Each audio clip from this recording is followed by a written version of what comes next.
is basically something that just has to be. What's a logical necessity for you to think? Yeah. You can't think without axioms, is what Aristotle's saying, and he's just right about that. Yeah. The question for the philosopher, though, is which axioms are we going to choose? Do we haphazardly choose our axioms, or the axioms in the world? And that's this kind of billion-dollar question, right? So there's this is kind of Aristotle's. This is the complexity of Aristotle, and it doesn't look that complex just looking at it, but it is. As Sandel was saying, and what I was trying to stress, in particular in response to this kind of sense that, so in my online class, I'm looking at you guys, people were saying, oh, Aristotle says the goal is just to fulfill your purpose. No. It's to do your purpose well. And that's a huge difference, right? Any idiot can claim to be wise, right? But only wise people will do wise things. This is kind of what Aristotle's trying to get us to see, right? And he thinks he plays itself out in just general skills and general technes in general. So remember, what does techne mean? Human skill. Yeah, right. But what's the translation we get? Art. Yeah. That's how it's translated. What's that? Anything a human does is art. Well, so it's interesting. On the way in, and I always find it fascinating when this kind of stuff happens. I was in NPR, and they're talking about, and something I've done a lot of research in, is the role of play in creativity. Were you listening to that? Yeah, I was listening to that. Yeah. I was, of course, fascinated, because I was hitting so many things we're going to talk about today. They mentioned that Baghdad, how it was the center of intelligence back in 800 CE, when the Europe was basically living in the Dark Ages under Catholic rule. So the Muslims were actually thinking, well, the Christians were believing, and this is this kind of debate that comes to a head with the Crusades. But what I found fascinating, and I already knew about this, was their ability, this idea of programming. So, we find, and they were talking about that in NPR, this kind of sense that, the idea of a music box. And they were the first to create that. The Muslims were the first to create this, the sense that you could plug in different pieces and create different music. You know what a music box, right? It's got little bumps on it, and it makes little sounds when it rolls over it. The Muslims created that, right?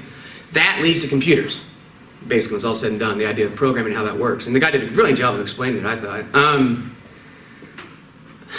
That said, you can kind of hear within that already, remember, the reason the Muslims are doing this is because they're reading Aristotle. They have preserved Aristotle, they're reading Aristotle, they understand what this means and how powerful it is, and they're allowing that to build their society, right? The West, it wants to ignore that possibility and argue that, and you get all kinds of talk like this in the medieval period.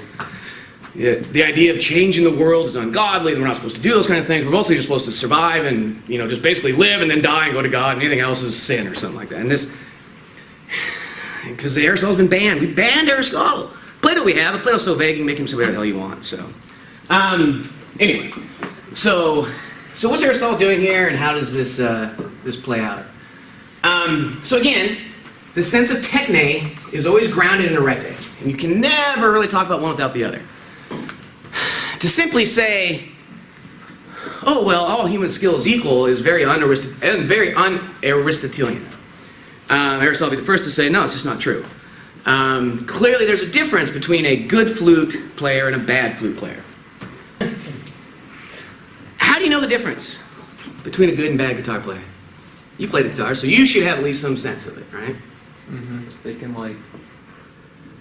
kind of learn off what you play, and then play with you. So, if I can rephrase what you're saying, there's a sense in which they have a natural ability. Mm-hmm. Anybody can learn. Let me be very clear, right? You can learn how to play the guitar, right? Anybody can be trained to play the guitar. But to play it well, that seems to be something different, right? Somebody who dabbles a lot in music, there's a lot of debates over who the best guitar players are, blah, blah, blah, and a lot of the argument breaks down to, well, they're really good, but they're technically good, but they have no improv skills. Does that make sense to say that to you? Why? It's kind of hard to be creative. You can just copy someone's stuff, but to make up your own stuff is more hard. Yeah, right. That's why I think we just kind of talking about the sense of play, right? This strange sense of, I'm I'm not getting into that argument because I think that's a different argument. But just the sense that there is something more going on than mere skill, right? I mean, theoretically. But it's not. But what's clear is that excellence is more than just mere skill. Is that fair enough to say that? So the sense of arete, excellence is kind of how it gets translated. Done well, kind of in terms of technique. So I think of Belichick. Who's Belichick? Yeah, Patriots coach. Arguably what? Yeah, maybe. I mean, there are people on the other end of the day saying maybe the best coach ever in all sports. And I don't think that's actually that hard to argue. Do you know what his claim is? He's gone to so many Super Bowls, so many Super Bowls. No, but what is his claim? Like, what does he tell his team? Do your job, but do it well, right? He goes, and I love Belichick because he says, you do your job. He goes, I guess that's doing well is implied. This is what Belichick likes. He goes, it's just implied that you'll do it well. Is it? This is what I'm kind of. I can get at the NFL professional level, maybe it's implied. But if I say, do your job in this class, how many are going to do it well? I'll know because we'll have A's at the end. It'll show me the ones that did it well, right? So I'll be able to tell. Go ahead. I thought he was going to raise hands. Oh, you think you're going to do well, huh? I'm going to do well. Good try with that.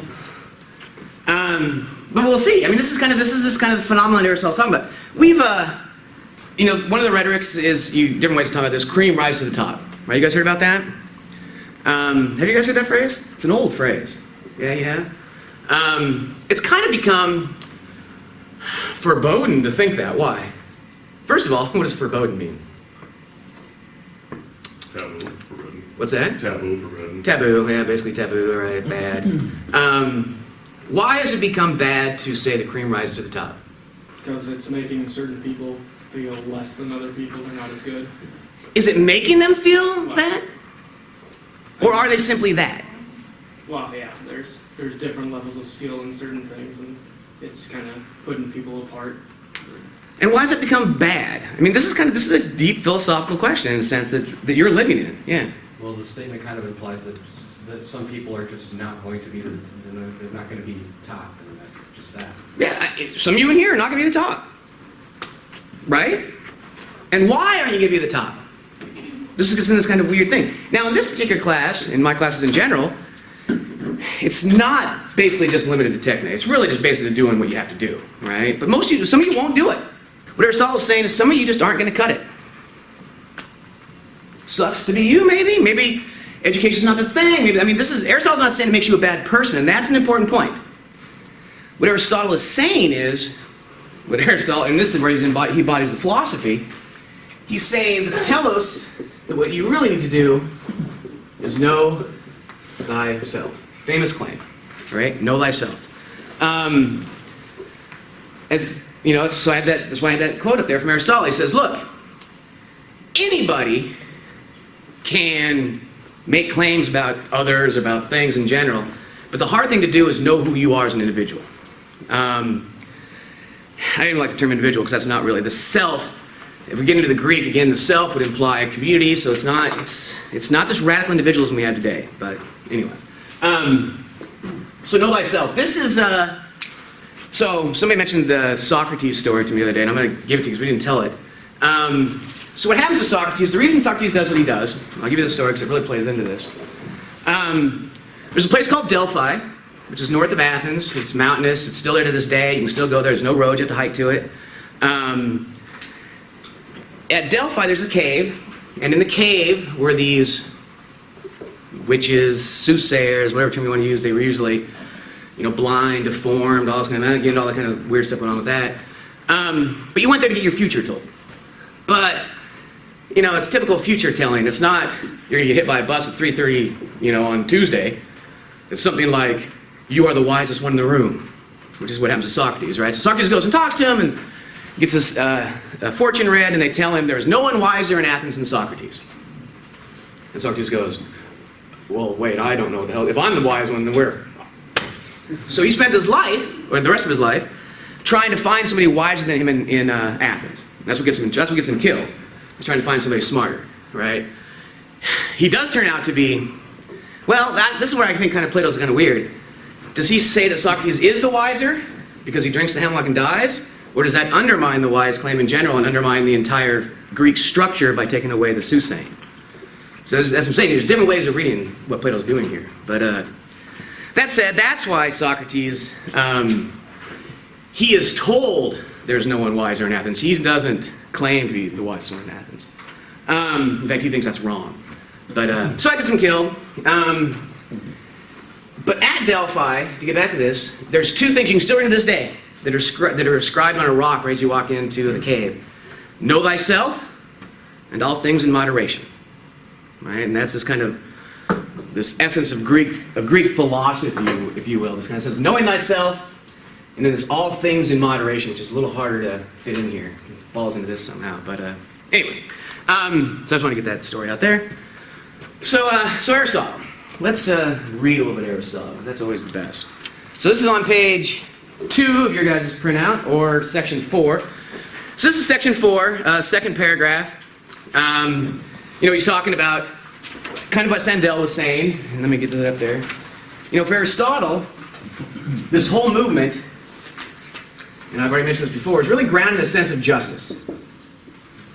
And by justice, we just mean the polis. You really can never separate these two from each other. I cannot stress that enough. Without the polis, there is no justice. Without justice, there is no polis. So the Greeks are famous for saying there's no justice in physis. Justice is a human phenomenon. This is Aristotle's claim. Now, we have Plato. Plato kind of suggests that justice is like a universal claim. Like there's something about justice per se. And we can talk about the debates between Aristotle and Plato. Places where he says, well, I'll just go ahead and say what he says. This is out of the text. He says, as for the universal good, perhaps it is better to examine it and go over the difficulties arising from the way it is stated. Although such an inquiry is made with reluctance, because those who introduced the forms are friends. Who? Plato. Thank you. That's what he means by the friends, right? And by the way, this is plural, friends, so he doesn't mean Plato per se, he means the followers of Plato, right? The Platonic school, basically. Those who introduce the forms of friends, yet it would perhaps be better, and also our duty, to forsake even what is close to us in order to preserve the truth, especially as we are philosophers. For while both are dear, it is sacred to honor truth above friendship.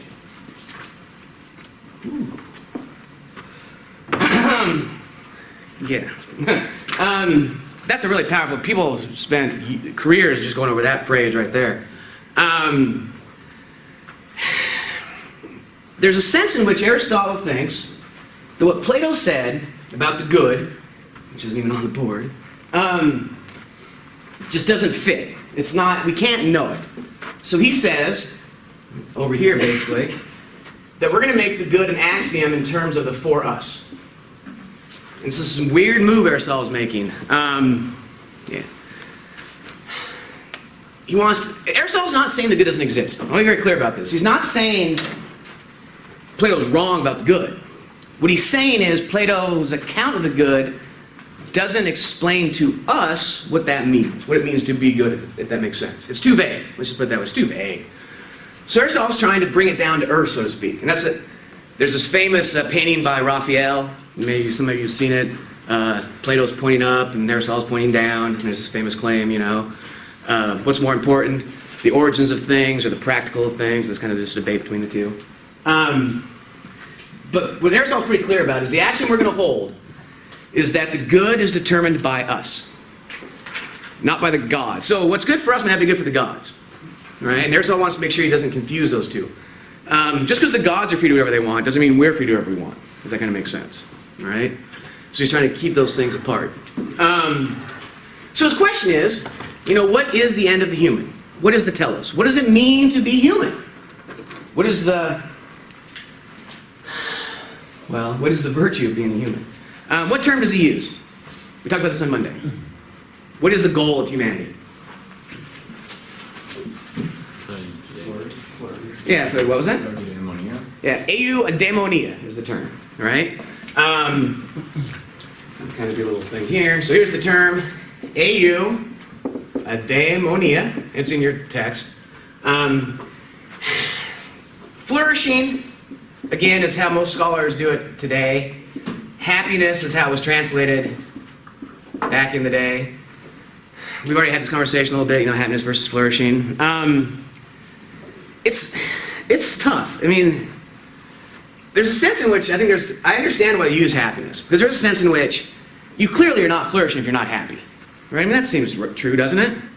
If you're unhappy, we can't consider you flourishing. Right? Or can we? I think that's an interesting question. Can you be unhappy and be flourishing at the same time? Yeah. I think that happiness to me at least is more of a fleeting kind of thing than flourishing. Like flourishing almost seems more of like, when you get to a point where you're truly flourishing, you will oftentimes be happy, but that doesn't mean that you'll never be happy even for a second. I think happiness is more fleeting. So flourishing would be like putting yourself in a strong position to be happy frequently. I think would be the best way to look at it. I hear what you're saying, but I'm still kind of... I'm not sure that quite addresses the sense of can you be unhappy and not flourishing. Does that make sense? I mean, I hear what you're saying, because I think there's some truth to that. But the darker kind of question is, if you're unhappy, are you flourishing? Does that make sense? I mean, I see what you're saying, yeah. I don't think you can be unhappy and flourishing, like I think other people may see you as flourishing, but like your own like self-fulfillment of like flourishing, I think like happiness is inside of that. I think they're combined. But they're two different things, but happiness is like within that. Yeah, I hear what you're saying too. I mean, there's that... Well, that's why that quote is up there. The hardest thing to do is know thyself. Yeah, it's interesting. And all this really is a way of kind of saying that, can you be wrong about who you are? I think you got to ask yourself that. I mean, do you think that you're Well, first of all, you got to kind of pause in your line of thought there. Either you accept that you can be, in which case you think about it, or you deny that you can be, and you think you already know, and you don't even think about it at all, in which case that's Plato's cave. Does it make sense? That's that dogma that I'm already good, I'm already right, I'm already intelligent. Right? If you're in that position, you might as well stop now, game's over. Right? There's always going to be somebody quicker, faster, and smarter. So, all right? Did you want to? I was just thinking, like, as far as if you don't think humans can be wrong about themselves, that's almost very subjective then. And I mean, Well, at least the solipsism ultimately. right. Solipsism. And solipsism, by the way, is just the belief that all that matters is your beliefs, basically. And I mean, It's deeper than that, but that's the shell. If you get to that point, even like looking at morality, like some of the videos, I like the TED Talk, the one, I think he took it down and put new ones up for this week, but like talking about like objectives, like just because we don't necessarily know absolutely everything, does that mean we know nothing about experience? And I think you could say the same thing about people and analyzing yourself. Like, we do know if you can be a good flute player or not. So I mean, that's one thing you could test. Well, we got to pause there. We can discover whether you're good, right? We can't know ahead of time, Right. I think that's kind of another problem. Discover. But this is also a language kind. I think this is kind of where the language thing becomes an issue, because sometimes we speak in ways that may not capture what's actually being said, if that kind of what we think we're saying. But we get so caught up in language that, right? So we say, "Oh, I know," but we really don't know, and that's what this kind of is. Anyway, well, here's what Aristotle goes on to say. This is in your guys' reading. This is on page 2, section 4, second full paragraph.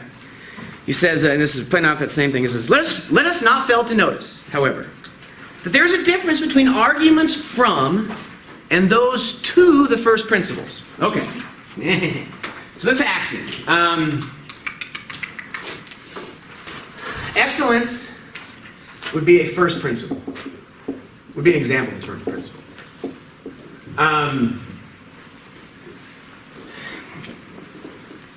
Well, let me finish this thing and we'll go from there. He says, for Plato too was right in raising the question and asking, as he used to, are we on the way from or to the first principles? So there's another way in which this is a first principle. And we're going to have to kind of understand what's going on here between the rete and the axioms. But we'll get to that. There is a difference, as there is in a race course, between the course from the judges to the turning point and the way back. So here you can just, this is your typical go down a mile, turn around, come back a mile, right? Drag racing or whatever, you can see that. But, for, while we must begin with what is known, there are objects of knowledge in two senses. So, now I'm going to move over here so we are going to take this side. So remember, Plato had split the good into knowledge versus belief. And now Aristotle is splitting knowledge into two. Now you can see, you start to see how this stuff starts to follow these breakdowns, right? So here's what he goes on to say. There we go. So an object is known in two senses. Some to us, some without qualification. Let me read that again. For while we must begin with what is known, things are objects of knowledge in two senses. Some to us, some without qualification. Let's finish what he says. Presumably then, we must begin with things known to us. Hence, anyone who is to listen intelligently to lectures about what is noble and just, and generally about the subjects of political science, must have been brought up in good habits. For the fact is the starting point. The fact or the alternative? Oh, actually. The fact is the starting point. And if this is sufficiently plain to him, he will not at the start need the reason as well. And the man who has been well brought up has or can easily get starting points. And as for him who is neither has nor can get them, let him hear the words of Hesiod, Homer's buddy. For best is he who knows all things himself, good he that hearkens when men counsel right, but he who neither knows nor lays to heart another's wisdom is a useless weight. Interesting. So, he says, what Aristotle's doing here, he says, look, there are things that are known to us, right? And then there's things kind of known, I'll put as such, this is kind of this term. So what's going on between the to us and the as such? All right? What is something that is known as such? Wait, or do you want to start with something that's known to us? Take your pick.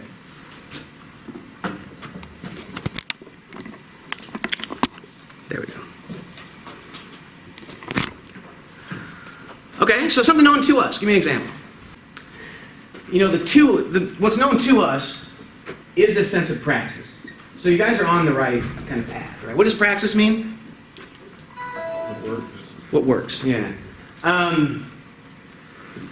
So, things that are known to us, or by us in a sense, always have a practical outcome. If that makes sense, right? Which is simply to say, they're limited to us in the same way. So, that's why your guys' examples are kind of, because those would apply to other things. The one about justice was kind of getting there, but that was a little too vague, right?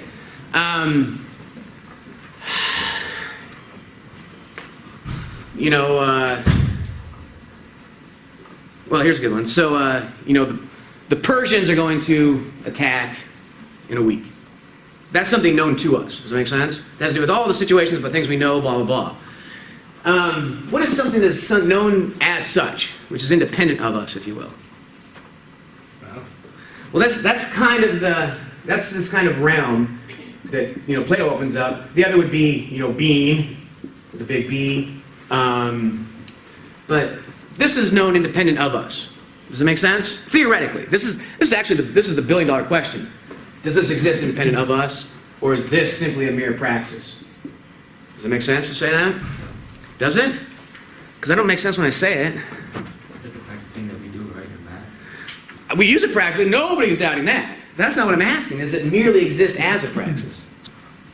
But to say that this is merely a praxis, so what Plato is saying, this is not a praxis. Right? What Plato is saying is this: mathematics exists as such and exists independent of us. And for Plato, that proves that there's something independent of us. Does it make sense? Or at least he makes that argument. Right? This kind of sense that, in fact, I think what Plato really does is he says, unless this is independent of us, then there's just not going to be any good anyway. So he thinks the independence of this proves the good. Right? And that's why I think Aristotle accepts it. I think Aristotle basically says, yeah. But that's why he makes this split on knowledge, not on belief, because you can't split belief. Right? Belief is always just belief. It's just pure doxa. That's the term. And there's no way to prove a doxa. There's no way to prove an opinion. I suppose you can slip an alternative fact in there, but you can't prove an opinion. So Aristotle focuses on knowledge. Right? In a sense, if you kind of want to say Plato focuses on belief, and I think there's a way which you can say that, Aristotle focuses on knowledge. All right? And I want to be very clear. I think when push comes to shove again, Aristotle's going to say, yeah, Plato's basically right. This is a trickle-down good in a sense. It's just that the vast majority of human existence exists in praxis, so why don't we just focus on that instead? This is kind of this sense of what Aristotle is doing. And in a sense, that kind of like, all right, that makes sense. I can get behind that. Except then he throws all this stuff into it and says, oh, by the way, this doesn't mean that you can just do whatever the hell you want. Just because it works doesn't make it good. Right? Just because you can play the guitar doesn't mean you play it well. See that kind of? And there I hope you see what's going on with this kind of, the sense of the good and excellence. You can see what Aristotle's doing here. When Aristotle says arete, he means done well, and he means done well by us. So he's talking about the good in terms of first principles, but those first principles are limited by us. But then he'll turn around and talk about first principles in terms of things like this, which are independent of us. And this is this kind of, Aristotle's the essence of wanting to have his cake and eat it too. I'm not going to lie to you. All right? That said, he comes up with an idea. And he comes back to this. And he says, let me show you what I'm trying to say here. Any questions before I get rid of all this? Does all that make sense? For the most part. All right, well, that was long enough. I'll keep it right there. So, let me show you what he's doing here. So Aristotle says, look, we need to rethink how we're going to approach these problems, particularly in terms of arete and excellence and blah, blah, blah. And then there's this term I talked about, and this is always a hard term to deal with, the logos. Oh, the logos. Remember I had that thing up there where I had, the pathos, and I had that kind of nous logos thing going there. And I'll put mine, nous is the mind, it's over here. The question is, what is the logos? What is the logos? What is it doing? I told you the good translation is kind of an account. This becomes, in time, reason. So this is the movement. Now, I'll be very clear. When the Greeks say logos, it's more of an account in the sense that we talk about reason. But I hope you can see how, right, these things are going to get linked together. Right? We're going to say, well, this is a logos. Math is a logos. What Plato said was that, just remember what Plato said, is that the good has this trickle-down effect, right? And the logos stood between humans and the good. So you get this trickle-down into the logos, and then the logos engages the human has a mind, it thinks about the logos, which points back to the good. Again, it's circular, right? But this is what Aristotle saw, or Plato wanted to argue, is that the logos ultimately points us to the good. Reason leads you to the good, if you can rephrase that, right? To be a good person, one must be rational. You can start to hear how this stuff's going to play out over time, right? Aristotle says, yeah, that's cute, but I don't know how I can know that. Right? That's what I just read. He goes, Plato says, the friends say that we participate in this good, but I'll be damned if I can prove it. If that makes sense, right? He says, what I can prove is the good qualified for us. And this is actually, logically it'd have to be this way because there's a way in which you really can't separate the two for Aristotle, right? So for Plato it moves this way, if you will, right? For Aristotle, you really can't think one without the other. So for Aristotle, the good simply is what is good for us. And that's a radical break. I want to be very clear. In the ancient world, this is a radical break with doing things. Prior to Aristotle, basically people just existed in a realm of faith, let's just say it.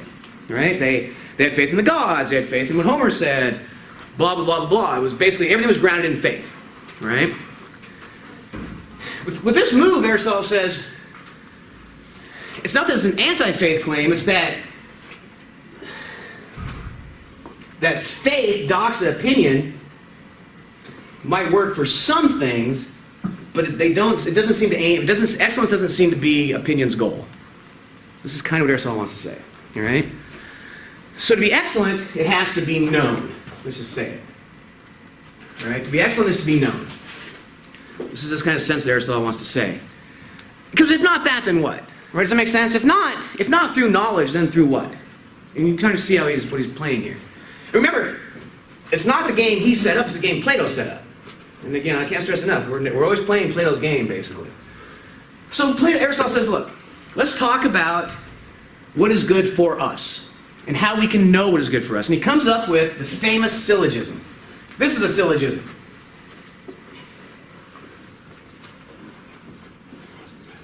Which tells me what? A equals C. And why does it tell me that? Because A equals B and B equals C. So if But A what does that mean?